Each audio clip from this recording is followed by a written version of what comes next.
Did you know that a respected Georgetown University professor with rare access to private archives openly documented one of the most influential networks in modern history? In 1966, historian Carrol Quigley published his massive book, Tragedy and Hope.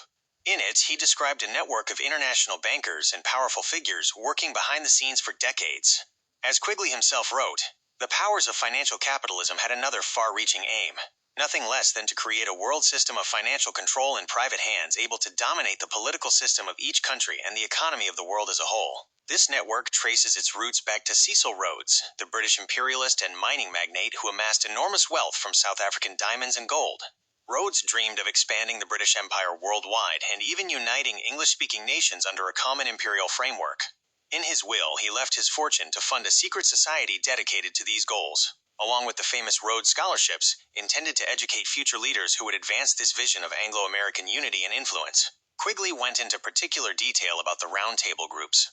As he explained, there does exist, and has existed for a generation, an international Anglophile network, which we may identify as the Round Table groups. These were organized by Lord Alfred Milner between 1909 and 1913 as the outer ring of Rhodes's secretive inner circle. The groups established semi-secret organizations and front institutions, such as the Royal Institute of International Affairs, Chatham House, in Britain, and the Council on Foreign Relations in America. Their aim was to preserve and expand British imperial influence while fostering a coordinated Anglo-American approach to world affairs, essentially extending Rhodes's legacy through elite networks of policy, finance, and diplomacy. And here's where it gets even more fascinating.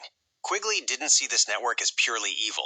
He actually respected its efficiency, but his main disagreement was that it wishes to remain unknown, and I believe its role in history is significant enough to be known. Yet, after the book started selling well, Quigley himself claimed the publisher suddenly made it vanish, destroying the printing plates and making it nearly impossible to find for years. Why would a best-selling academic work disappear like that? This push for centralized control raises some chilling parallels. It reminds me of warnings from Aldous Huxley in Brave New World, where people gradually give up freedom for comfort and end up in a soft kind of slavery. So what does all this mean for us today? Quigley's book challenges the idea that global events are just random chaos.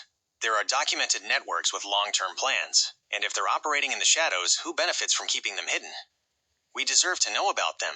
If this has you questioning the official story, like it did for me, drop a like, subscribe for more deep dives, and share your thoughts below. Thank you. God bless.